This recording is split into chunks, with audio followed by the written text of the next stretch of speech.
How's it going, bookworms? I'm Katana and welcome back to another chill honest reads. I know, we're 2 videos in and I still haven't covered a normal book, but at least with this one, it has more than 2 sentences per page. I was hoping to get this out before Valentine's Day, but this channel's never been known for timed uploads. Until now. Today, we're going to visit a classic love story told in the most intriguing way possible. Ladies and gentlemen, let's review Romeo and or Juliet. Whichever one works for you.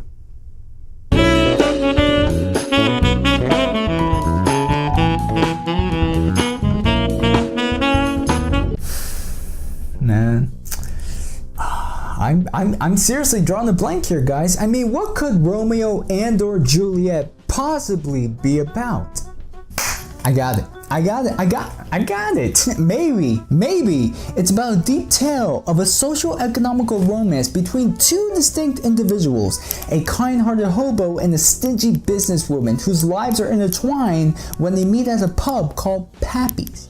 She loses a bet with her co-workers and donates to this man, but he kindly rejects, saying that her beauty is enough to keep him going. And seeing that she's been living a lonely life, she takes the compliment to heart and actually falls for this smelly man. But as cruel and ill-fated as life can be at times, their worlds can never be. Wow. I literally just made that up on the spot, and thinking about it more and more, I think it can actually work. It could be a decent story. No one steal my idea, alright? I'm gonna call Lifetime right after this review and get their opinion, because when it comes to these stories, they're pretty professional. Getting back on track, Romeo and or Juliet is, surprise, surprise, focused on Shakespeare's original play. You know, 2 teens, love at first sight, opposing rival families, Capulets and Montagues, all that jazz. But not the way you remember it. Written by author and cartoonist Ryan North, he makes the bold claim that this 16th century skunk bag, William Shakespeare, jokingly, plagiarized from this book. And you think you know a guy. Everything you learned in English class, remedial English, community theater, forget all about it. From those retellings, they were just one of the endings stolen from this totally original text. Oh, you heard me right. We got ourselves a choose your own adventure kind of book from a nostalgic time where books were actually considered to be video games. Don't like Romeo and Juliet together? Make them fall in love with other people. Don't like Romeo and Juliet in general? Then kill them off. There's an endless amount of possibilities to choose from, and you'd be crazy enough to try and find them all. I mean, seriously, who'd be crazy enough to sit through all this and hunt down all 105 endings, page to page?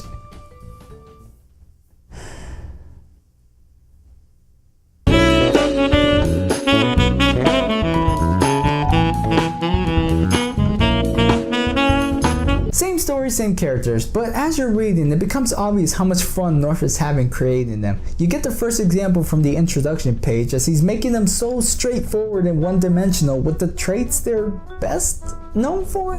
Question mark?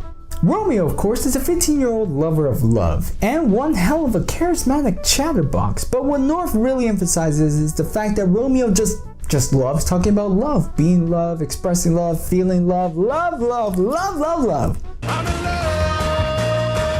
Juliet was actually the most surprising. She's the reason for the question mark. I don't know if it was because in the original she didn't have any personality aside from loving Romeo, but North makes her this 16-year-old chick who's just obsessed with working out and getting muscles. And I'm not talking about lean muscles. I mean, she's seriously ripped. Oh, Romeo, where art thou, my strawberries? This protein shake ain't gonna make itself!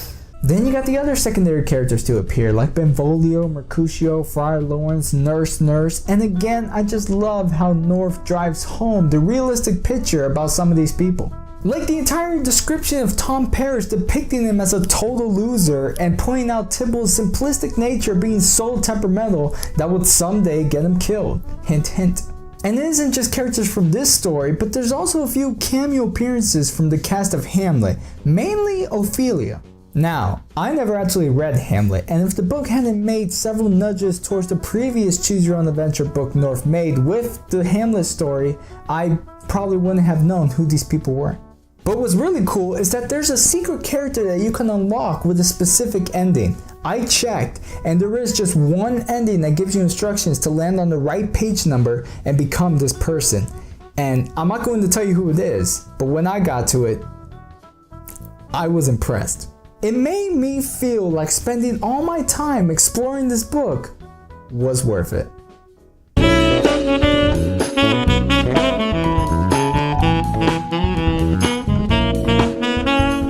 One of the best experiences I had with this book was the way it made Romeo and Juliet so easy to comprehend and enjoy. I'm not a fan of poetry or poetic writing, and that's nothing against the genre itself. It's just that I have so much difficulty understanding it. It's beautiful, undeniably creative, but sometimes the message just... So when you start the book, there's going to be a little heads up about a little heart icon near a choice, and that will guide you through the original events of the story. Experiencing the original through modernized language and dialogue was great, and since I explored the crap out of this book, I had a better understanding of the story. And there are choices where a narrator allows you to choose whether you want to read a certain block of dialogue with the 21st century way or the old-fashioned Shakespearean language it was meant to be read. It's definitely great to have both, because now you can just compare the two texts and analyze how the same thing could be said, but prettier.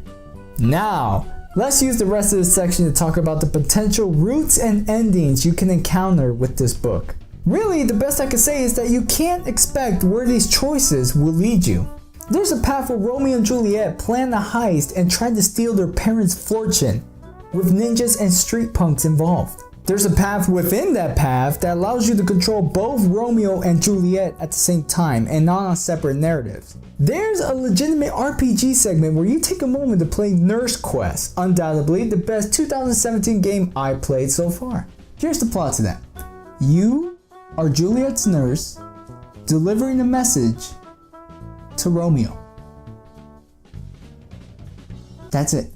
What's interesting about it is the way they executed this completely mundane task. I swear to God, there is an actual puzzle in this game that, sure, you could just guess your way through it, but it's actually pretty challenging in its own right if you actually try and solve it.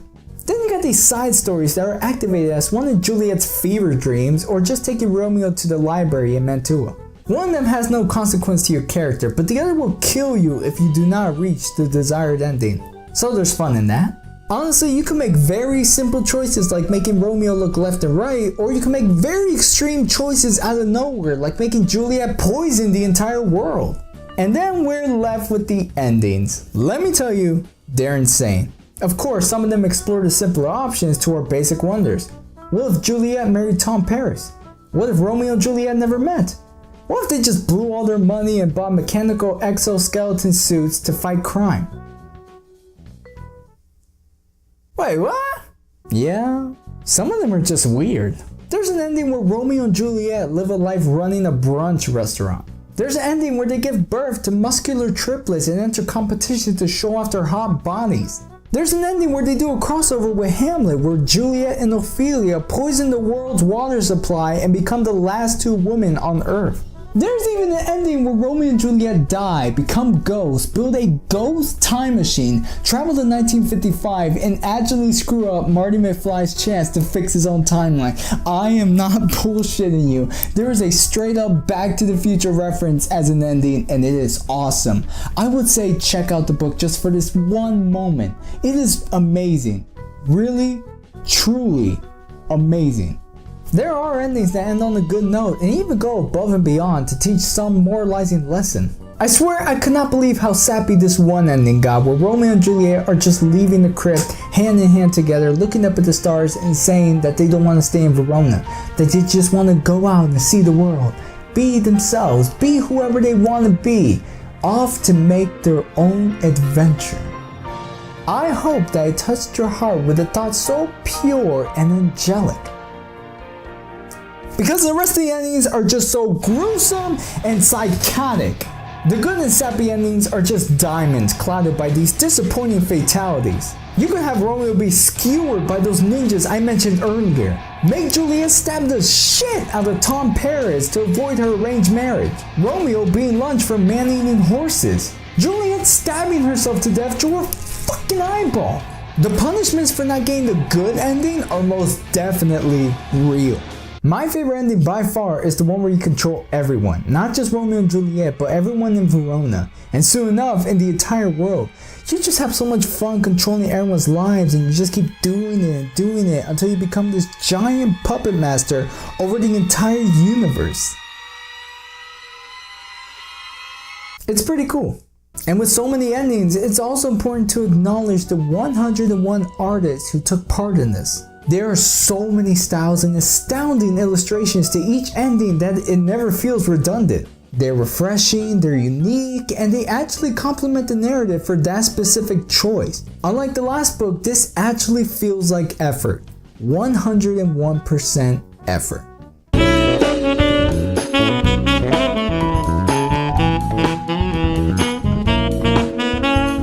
I honestly had fun reading this, but there were some points that turned me off a bit. First was the fact that the writing and humor can sometimes feel a little forced. Forced in the sense that it was really trying to relate to teens.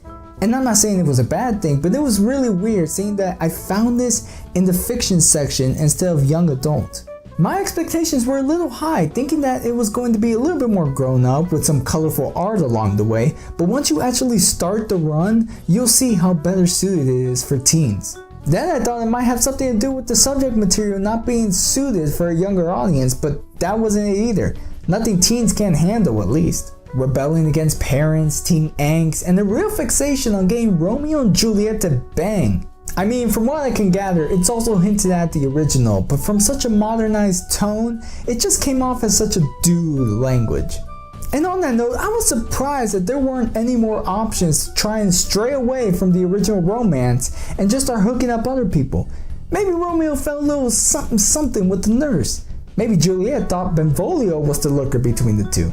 Or we could just completely forget about Romeo and Juliet and start shipping other people like Friar Lawrence and Tom Paris? I don't know. Maybe it could work.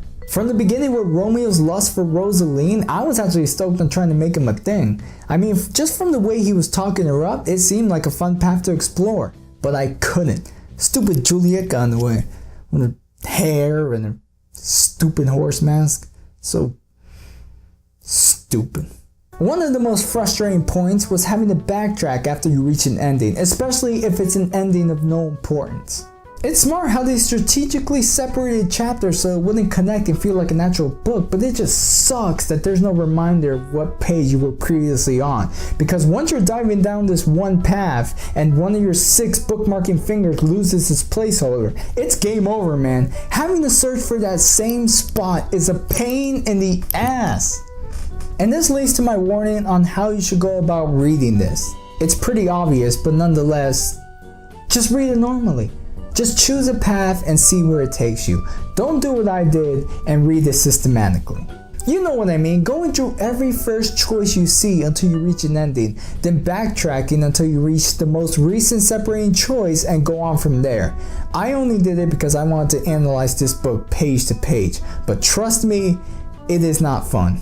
Some chapters are different with a few altercations, but reading over the same lines isn't as entertaining as just following your heart, guessing what you want, and seeing where it'll take you. You'll have the most fun like that. Said from a guy who already screwed it up for himself.